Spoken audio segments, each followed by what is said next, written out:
بسم اللہ الرحمن الرحیم۔ السلام علیکم ورحمۃ اللہ وبرکاتہ۔ ناظرین محترم، آج ہم ویڈیو بنائیں گے سلاجید کا بدل، ضربہ سکتہ اور چوٹ کے لیے۔ سلاجید بہت اچھی چیز ہے، ایک تو صحیح ملتی نہیں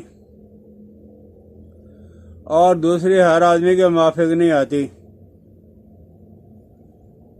بعض لوگوں کو تو سلاجید کھانے کی وجہ سے پہلے دن ہی بواسیر ہو جاتی ہے۔ تو آج میں عرض کروں گا کہ آپ اپنے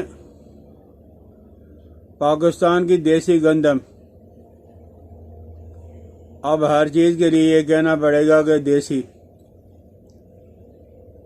تو دیسی گندم آپ نے لینی ہے صاف ستھری، جتنی مرضی آپ لے لیں، کم لے لیں زیادہ لے لیں، اور اسے اچھی طرح صاف کر کے آپ نے مٹی کے برتن کے اندر اسے رکھ کے تو جلانا ہے۔ اور یہ جلانا اس طرح ہے کہ وہ خام بھی نہ رہے، کچی نہ رہے، اور وہ بالکل ہی جل بھی نہ جائے، نہ خام رہے نہ خاک ہو جائے، بلکہ جس طرح لکڑی کا کوئلہ ہوتا ہے اس طرح کا آپ نے کوئلہ بنانا ہے۔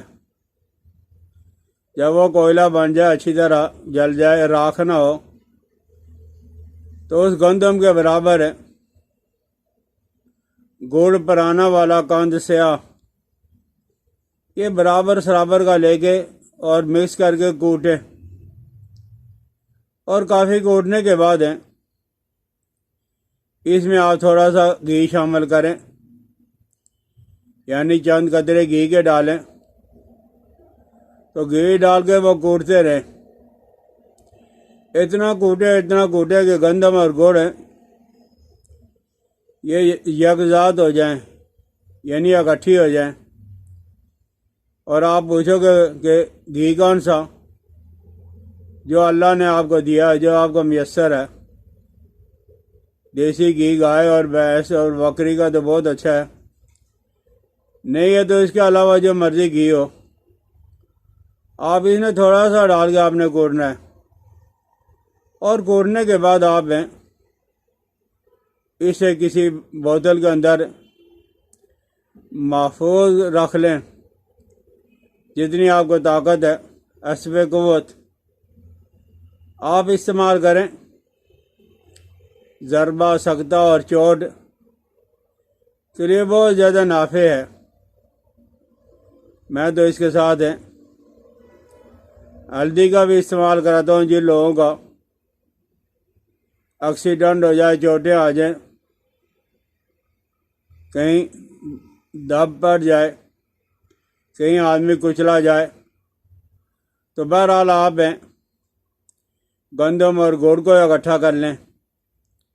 اور دوسرے نمبر آپ نے یہ کرنا ہے کہ پھٹکڑی سرخ، اس کو آپ نے آگ پہ بریاں کرنا ہے، یعنی کڑھائی میں ڈال لیں، فرائی پان میں ڈال لیں، کسی اور برتن میں ڈال لیں، تو یہ جب بریاں ہو جائے تو چینی، یہ جو ہمارے یہاں کھانڈ کا استعمال ہوتا ہے، چینی کا استعمال ہوتا ہے، یہ دونوں آپ نے 4 گرام 4 ماشا یہ کھائیں، اور اوپر سے دار ہلد، یہ جو سنبل ہوتی ہے، سنبلوں کی جڑ کا چھلکا، دار ہلد، کہیں پہاڑوں میں جانے کی ضرورت نہیں ہے، پنساری سے مل جاتا ہے دار ہلد، وہ لے لیں، تو 5-6 ماشے پانی کے اندر اچھی طرح بھگو کر، یعنی گرم کر کے ابال کے، اور اس میں آپ تھوڑا سا جو وہ گھی ڈال لیں، اور 3 روز تک اوپر سے آپ یہ پانی پئیں، دار ہلد کا پانی، دار ہلد کا جو شاندار گھی ڈال کے آپ پی لیں، انشاءاللہ لذیذ 4-5 دن کے اندر ہی بہت زیادہ آپ کو نفع محسوس ہوگا۔ جو آپ ڈرپیں لگوا رہے ہو، انجیکشن لگوا رہے ہو، اس کے مقابلے میں آپ یہ کر کے دیکھ لیں۔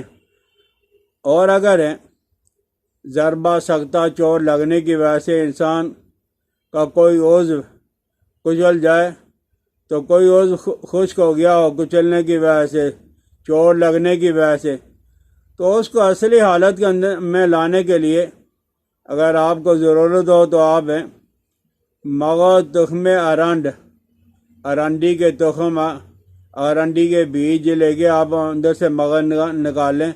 مغز تخم ارنڈ اور کنجد سیاہ یعنی تیل سیاہ اور تیل السی، 3 چیزیں ہی صرف ہیں۔ تیل السی ہے اور تیل سیاہ ہے اور مغز ارنڈی ہے۔ ان تینوں چیزوں کو باریک جب پیس لیں اور ایک مرہم سی آپ بنا لیں۔ مرہم بنانے کے بعد یہ آپ لیپ تیار کر لیں گے، اور لیپ تیار کر کے نیم گرم یا وہ کچلے اعضاء پہ یہ پٹی کر لیں۔ انشاءاللہ العزیز ہفتہ 10 دن کے بعد آپ دیکھو گے کہ وہ کچلا ہوا جو عضو تھا وہ ٹھیک ہونا شروع ہو گیا۔ سمجھ آ جائے تو استعمال کریں۔ مجھے اپنی دعا میں ضرور یاد رکھنا۔ السلام علیکم ورحمۃ اللہ وبرکاتہ۔